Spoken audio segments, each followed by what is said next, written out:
Hey everyone, Daniel from Twin Bytes with another tutorial for you, and this time we're going to be talking about the versions of Windows and Office through Microsoft and how to understand the end of life and when you need to get hardware, what to get when, and so on.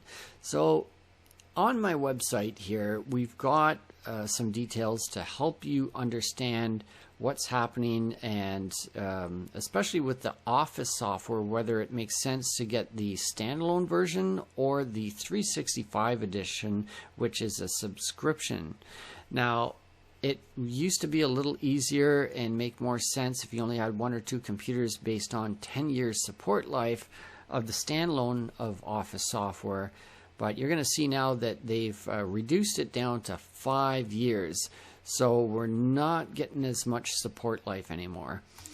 So if we scroll down a bit, you'll see I've got all the information which is referenced from Microsoft directly. Here's the link. It takes you straight there to look up any Microsoft product, what their life cycle is. So when it came out and when it is supported until. So we can see from back in 2010 that it was supported for 10 years up until 2020. So the Office 2010 coming out sometime in 2010 or 20, oh my god, can I English? We can see that Office 2010 came out in sometime in 2010 and was supported until 2020, which gives us a solid 10 years. Office 2013, you can see, also lasted 10 years. Office 2016 gets a little interesting now, where it looks like it was only supported for 9 years, and it goes downhill from there, where Office 2019 was only supported until 2025, which means we're cut short by 4 years there, making this a 6-year support life. Finally, with Office 2021, the latest version of Office as of the making of this video, which currently is March of 2024, we're only supported until October 2026.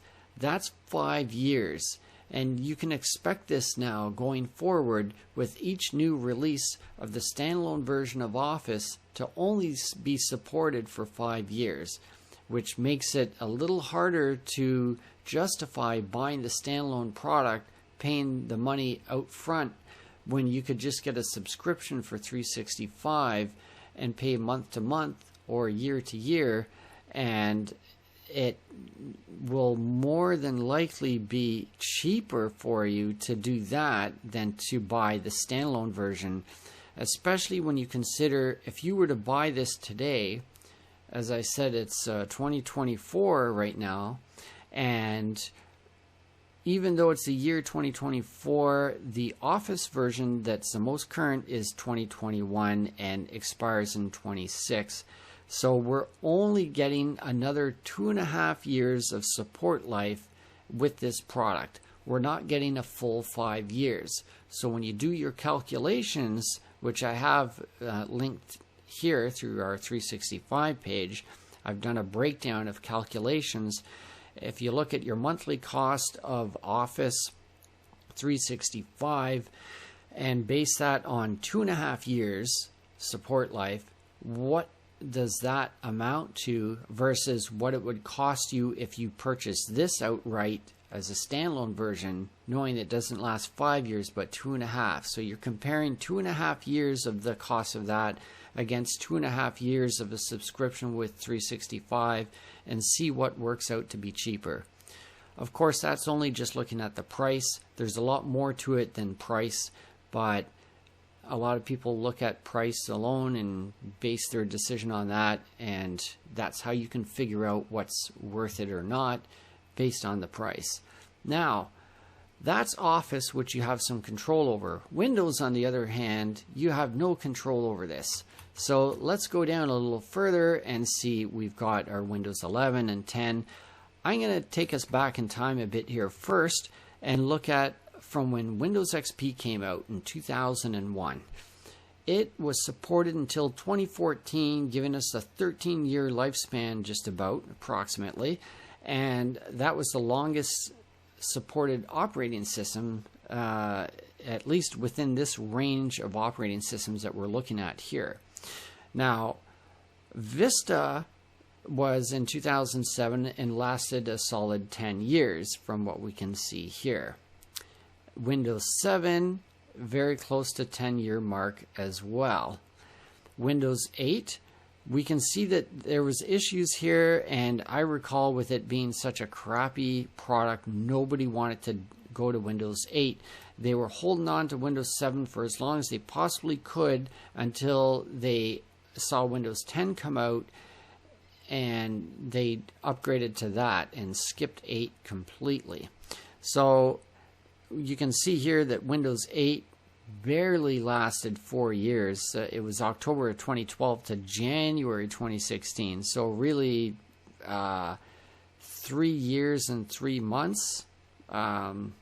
It really didn't last long. So yeah, that's Windows 8. Now, Windows 10 is very interesting. We're going to have to scroll up a bit here and get the full picture. You can see that it was released in 2015, but they started coming out with these version numbers. So if you looked at it straight out of the gate, you'd see that it's only supported for 2 years approximately. But that's not true. It's going to last a lot longer than 2 years, and it has. It's been about 10 years now already.